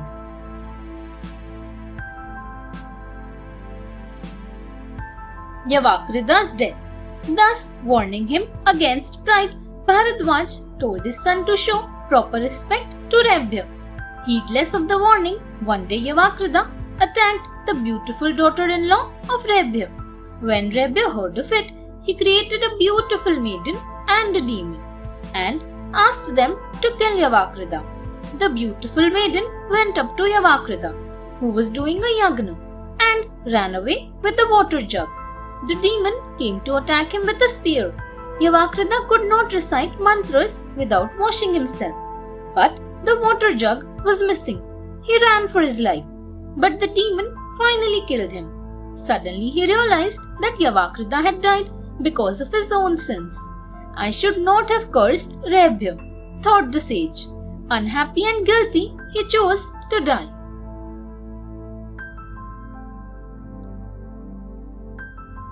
Rebhya's sons. Rebhya's learned sons, Puravasu and Arvavasu, were invited to the palace of King Brihadyumna to perform a great sacrifice. Puravasu had to return to the ashrama for a while. He saw something move and shot it with an arrow. It turned out that he had killed not an animal but his own father. As a result of Bharadwaj's curse, he returned to the sacrifice and told his brother what had happened. Arvavasu said, "You perform the sacrifice. I will go and perform father's last rites and do the penance for your having killed him." Puravasu, jealous of his brother, told everyone that Arvavasu had killed his father. Arvavasu denied his brother's lies, but no one believed him. Being not only learned but also virtuous, he did penance and asked the gods to take away his anger and to bring his father to life again. So his brother's sins were washed off.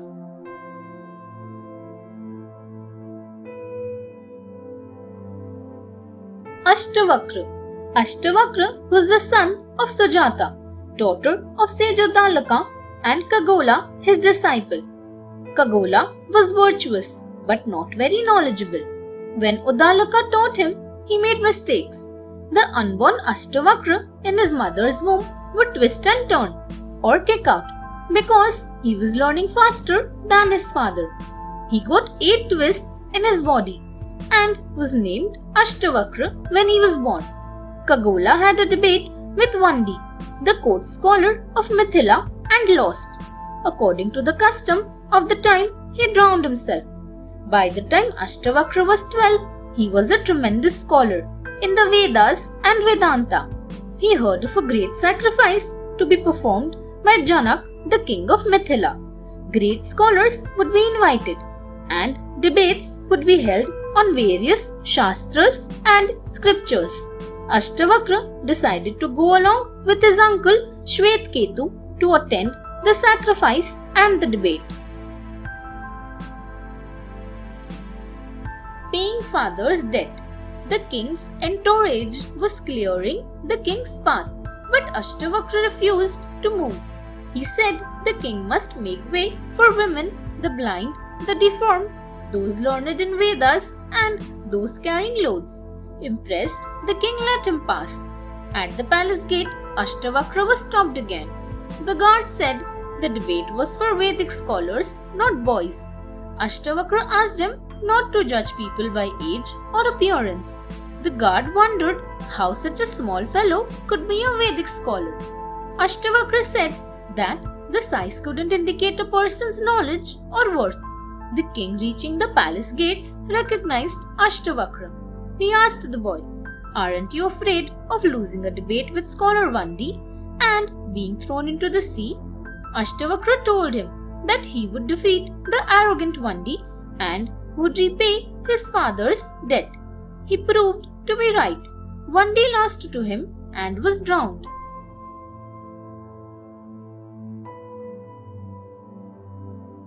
Markandeya's stories. Sage Markandeya told Yudhishthira the importance of duty through the story of an ascetic Kaushika. Kaushika got angry easily. A crane's droppings fell on him while he was meditating under a tree. He looked up angrily and the bird died. Kaushika felt very bad at his own anger.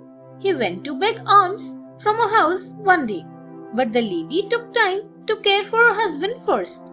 By the time she came to give alms to the ascetic, he was very angry. Asking him to control his anger, she said she wasn't a crane to be affected by it, but she was doing her duties for her husband. Learn to live dutifully from Dharmavyadha of Mithila, she advised. Kaushika was surprised to find that Dharmavyadha was a butcher. After he had finished working at the shop, Dharmavyadha took Kaushika home, where he saw him caring for his parents and family, and how happy they were. Satyavan and Savitri.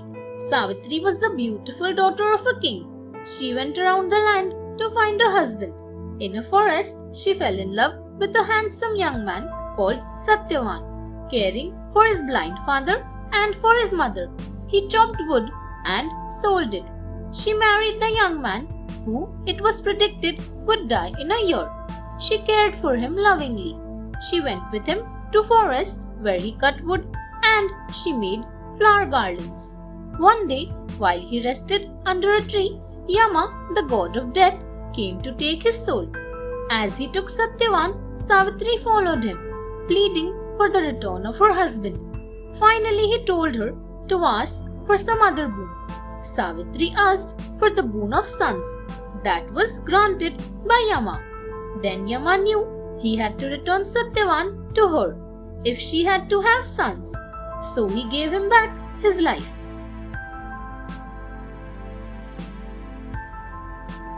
King Harishchandra. Harishchandra, the king of Ayodhya, was famous for his honesty. The gods decided to test his honesty with the help of sage Vishwamitra. Once, while hunting, he heard the cry of a woman and went to look for her. He reached the ashrama of Vishwamitra, who was angry at being disturbed. Harishchandra donated his kingdom to him, but he also asked for dakshina. Harishchandra asked for 1 month's time. In Kasi, he sold his wife Shaivya as a servant to a Brahmana, who also bought Rohitashva. The money not being enough, he sold himself to a Chandala, who worked in a cemetery burning bodies. He then paid Vishwamitra. One day, Rohitashva was bitten by a snake and died. Shaivya took him to the cremation ground where she saw her husband. He asked her for the tax. She had nothing, so she gave half her sari. The Chandala was transformed into Yama. The gods appeared and blessed the family. King Shibi. King Shibi of the Bharata dynasty was renowned for truth, justice and for keeping his word, especially to those who sought shelter with him. One day, the gods decided to test him. Agni, the god of fire, took the form of a dove, and Indra, the king of gods, that of an eagle. The dove sought his protection, as Shibi always protected the weak. The eagle flew in, demanding the release of the dove. He was hungry, and the dove was his prey, his food. Shibi realized that the eagle was also right. It demanded meat equal to the dove's weight. Shibi agreed to give it from his own body, and to the condition that no tear would drop from his eyes. The king cut meat from his body and weighed it against the dove. He had cut the right side of his body and began on the left. The gods appeared in their real forms. Shibi had passed the test.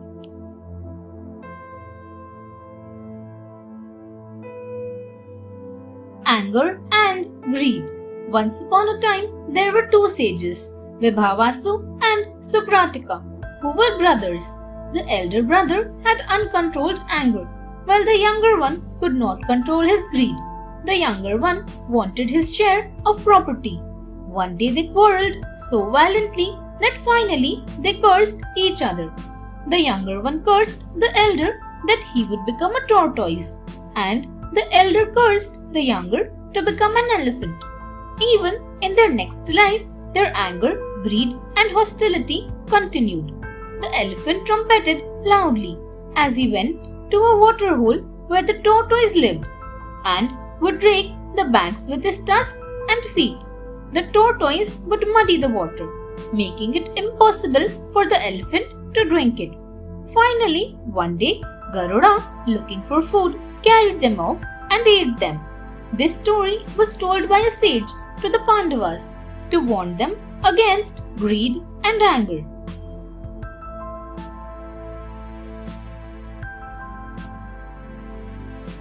Arjuna returns. One day, the Pandava brothers and Draupadi were carrying on with their normal duties in the forest ashrama where they lived. They had been waiting for 5 years for Arjuna to return with the divine weapons. Suddenly, they saw Indra's chariot descending from the sky and landing outside the ashrama. They were all delighted to see Arjuna seated in it. Arjuna was decked out with many fabulous jewels, and he brought all the weapons he had received. He met his brothers with great respect and affection, and he was warmly welcomed by Draupadi, to whom he gave all the jewels. Then the Pandavas settled down to see and understand all about the divine weapons and hear of all the adventures Arjuna had been through. Sage Narada came just then and told them that all the weapons must be used with great caution and should never be used without proper cause. Duryodhana's capture. Many people carried the news of the Pandavas to Dhritarashtra. He was frightened as he heard Arjuna had returned with divine weapons. But his sons, along with Shakuni and Karna, wanted to see the Pandavas and mock at their misery. Reaching Dwaitavana, they found that Chitrasena, the Gandharva chief, had already set up a camp at a lake near the Pandavas' hermitage. Duryodhana and the Kauravas attacked the Gandharva camp, but were finally defeated by Chitrasena.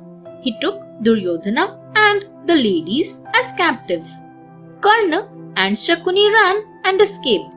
When the Pandavas heard a cry from Duryodhana, Bhima was happy because he felt that Duryodhana had got what he deserved. But Yudhishthira sent Bhima and Arjuna to help Duryodhana. Chitrasena respected them, and he told them that Duryodhana had come to mock at them. He went with them to Yudhishthira and explained that he had been sent by Indra to protect the Pandavas against the mockery of Duryodhana. Duryodhana's humiliation. Yudhishthira was a kind man. He thanked Chitrasena for not killing Duryodhana and his friends and requested him to release the captives. Chitrasena did as Yudhishthira asked, and having completed his mission, returned to Amravati. Yudhishthira spoke very kindly to Duryodhana, advising him like an elder brother. He should have stayed with the Pandavas, said Yudhishthira. He sent Duryodhana away affectionately, asking him to convey his regards to the family elders. This made Duryodhana feel even more humiliated and miserable. He was forced to thank his hated cousins for rescuing him and his family and friends from Chitrasena. Duryodhana was miserable about his humiliating defeat and at being rescued in the presence of his family and friends by the Pandavas. He was comforted by his brothers and Karna, who was ashamed at having run away. Unable to face the Gandharvas, Karna promised to avenge the disgrace. Jayadratha's proposal. The Pandavas and Draupadi faced many problems in the forest, but faced them with courage and patience as advised by the sages. Priest Dhaumya was with them always. Jayadratha, king of Sindhu, was married to Dashala, the sister of the Kauravas. On his way to Hastinapur, he saw Draupadi in the Kamyaka forest. He was struck by her beauty and, not recognizing her, he sent a soldier to find out who she was. Learning her identity, he invited her to come with him. Draupadi was furious, but Jayadratha forcibly kidnapped her and pushed her into his chariot. Draupadi's screams brought Dhaumya out of his hut, but he couldn't stop Jayadratha's chariot. Dhaumya gave a hot chase along with Jayadratha's soldiers. The Pandavas returned soon and heard of the incident from Draupadi's maid. Aghast at Jayadratha's misdeed, Bhima and Arjuna went after him, soon catching up with Dhaumya and the soldiers. Jayadratha's humiliation. Most of the soldiers were killed and many escaped.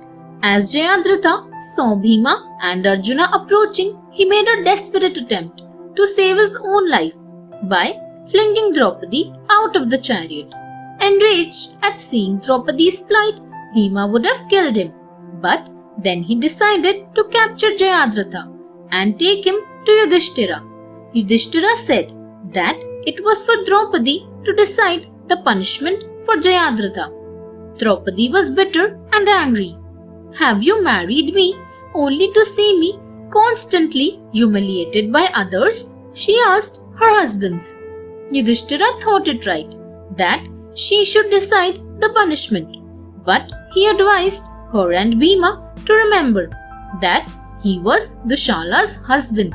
Draupadi was very angry, but she respected Yudhishthira. So she said that Jayadratha's head be shaven, leaving 5 tufts. This punishment was carried out, and he was set free to return to Hastinapur. Jayadratha seeks revenge. Jayadratha left the ashram seething with anger and humiliation. He had lost his soldiers. His head was shaven, leaving 5 tufts. How would he explain this to his wife and her family? He could not return to Hastinapur or to his own palace till his hair grew back. He forgot that he was himself responsible for his plight. Reaching Gangadwar, he decided to meditate upon Lord Shiva and seek a boon from him to avenge his humiliation. His meditation was sincere and deep. Pleased with it, Lord Shiva appeared before him to grant a boon.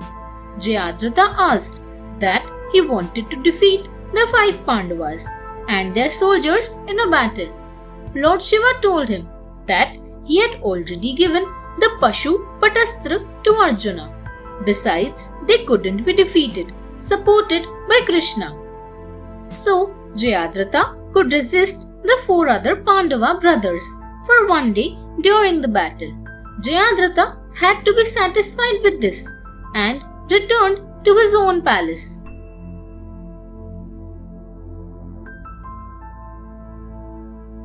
Duryodhana's mischief. Duryodhana held a great sacrifice, but could not hold a Rajasuya Yagna while his father and Yudhishthira were still alive. People compared his sacrifice with other sacrifices and said that it was not so magnificent as the one held by Yudhishthira. This angered Duryodhana. He found himself having bad dreams and seeing the omens of bad luck for the future. Karna promised to kill Arjuna. One day, sage Durvasa, renowned for his fiery temper and for getting angry easily, came to Hastinapur with 10,000 disciples. Duryodhana made sure that everything was done right because he did not wish to anger the sage in any way. When he found the sage was pleased with all the arrangements, Duryodhana's wicked nature once again awoke. He suggested that sage Durvasa should visit the Pandavas in the forest. He thought the Pandavas would fail in some way and the wrath of the sage would harm them.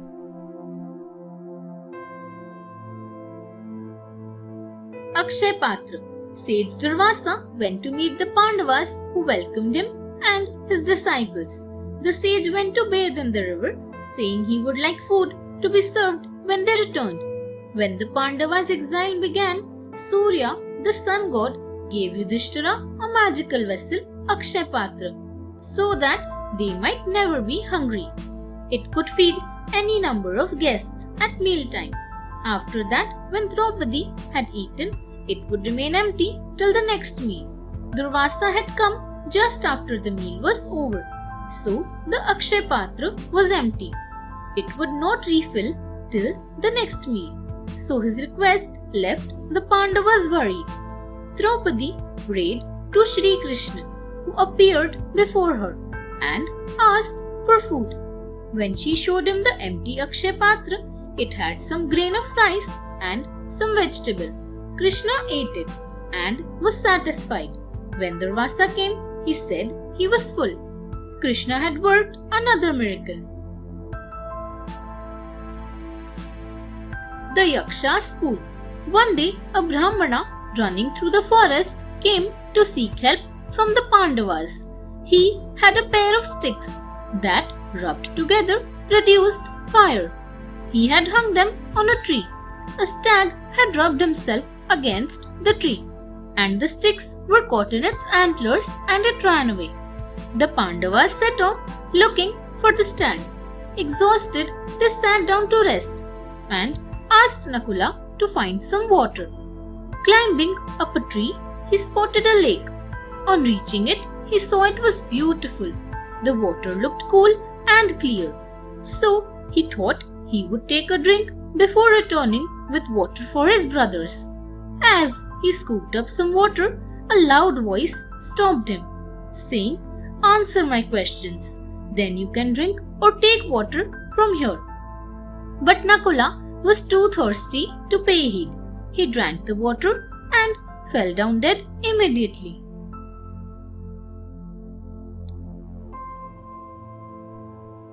Yudhishthira and the Yaksha. Nakula didn't return, so Sahadeva went to look for him. He met the same fate. One by one, all the brothers went and never came back.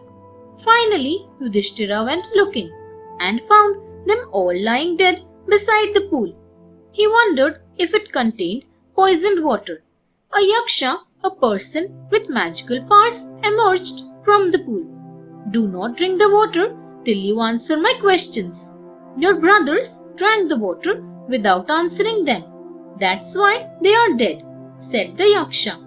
Yudhishthira agreed and said he would drink the water of the pool only if the Yaksha was satisfied with his answers. Then, as the Yaksha asked each question, Yudhishthira answered them thoughtfully and patiently. The questions were about life and were tricky. Only a person who was wise and thoughtful could answer them correctly.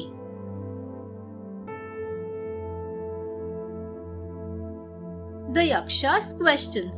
The Yaksha began by asking simple questions and then more difficult ones. Yaksha: who makes the sun rise and who makes it set? Yudhishthira.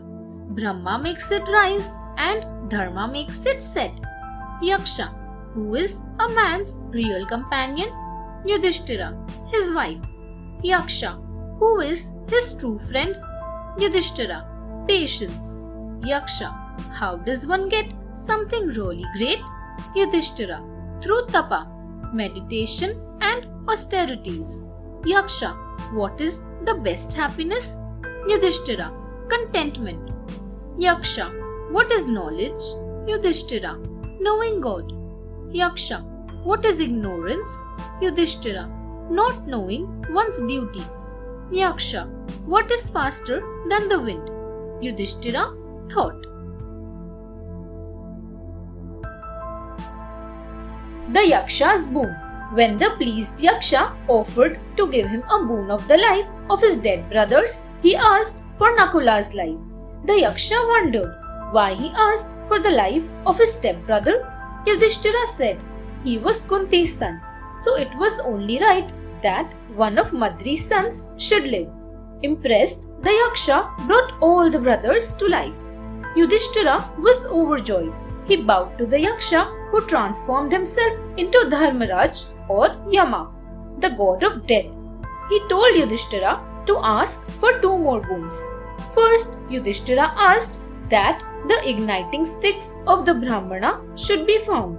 Dharmaraj smilingly gave the sticks, as he had been the stag who caused the whole incident. Then Yudhishthira asked that the Pandavas might be hidden safely during the 13th year of exile. Yama asked the Pandavas to go to Viratanagar for the last year of their exile.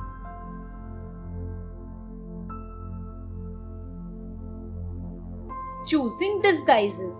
The Pandavas decided to spend the 13th year in the disguise at the palace of Virata, the king of Matsya. Yudhishthira would be Kanka, a learned courtier, playing dice with the king and discussing politics, scriptures and ethics. Bhima would be Vallabha, a cook, and once in a while have wrestling matches to entertain the king. Nakula, as Dharmagranthi, would train and look after the horses in the king's stables. Sahadeva, as Tantripala, would care for the king's cattle, protecting them from disease and attacks of thieves. Urvashi, a divine Apsara in Indra's court, had wanted to marry Arjuna. When he refused, she cursed him to turn into a eunuch. Through Indra's grace, the curse was reduced to 1 year when he chose. So, now he would become Brihanala, a eunuch teaching music and dance to Princess Uttara and other ladies. Draupadi would be Malini, a Sairandri, Queen Sudeshna's companion and attendant.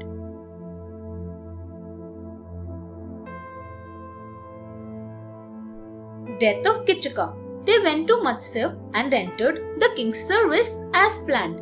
Queen Sudeshna's brother Kichaka was the commander-in-chief and had immense influence in the kingdom.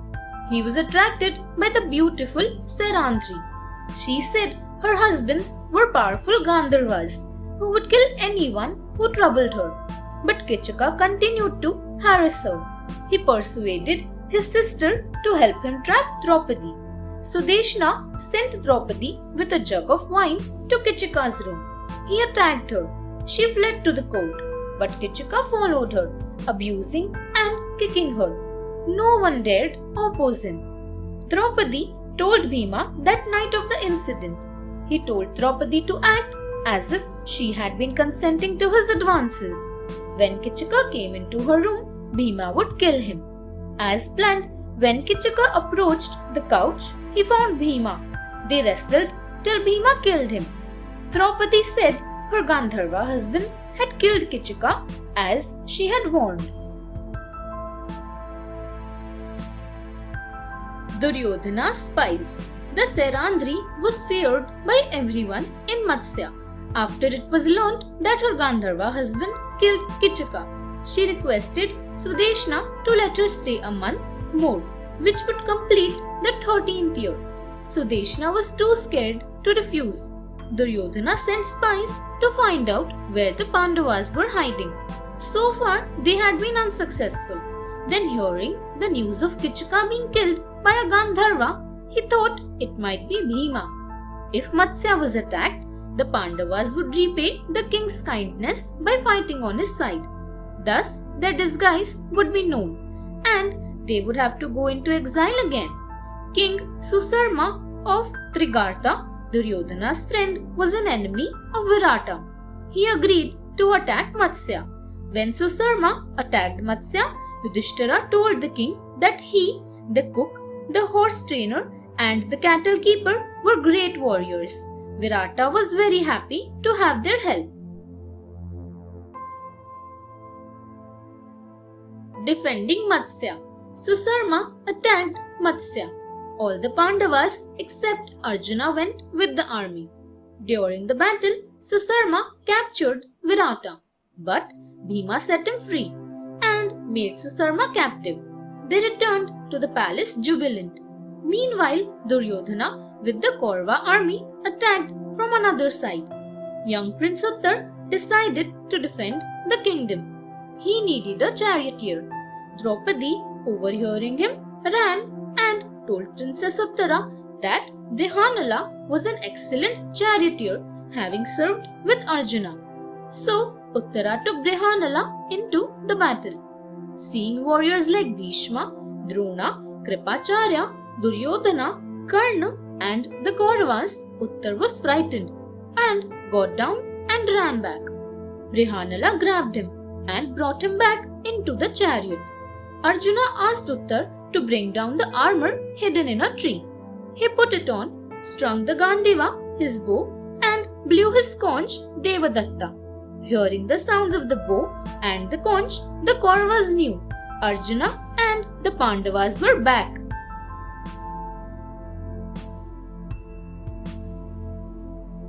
A strange battle. The elders advised caution. Even Ashwathama told him not to insult their elders. Bhishma also said that 13 years had been completed the day before by the Pandavas.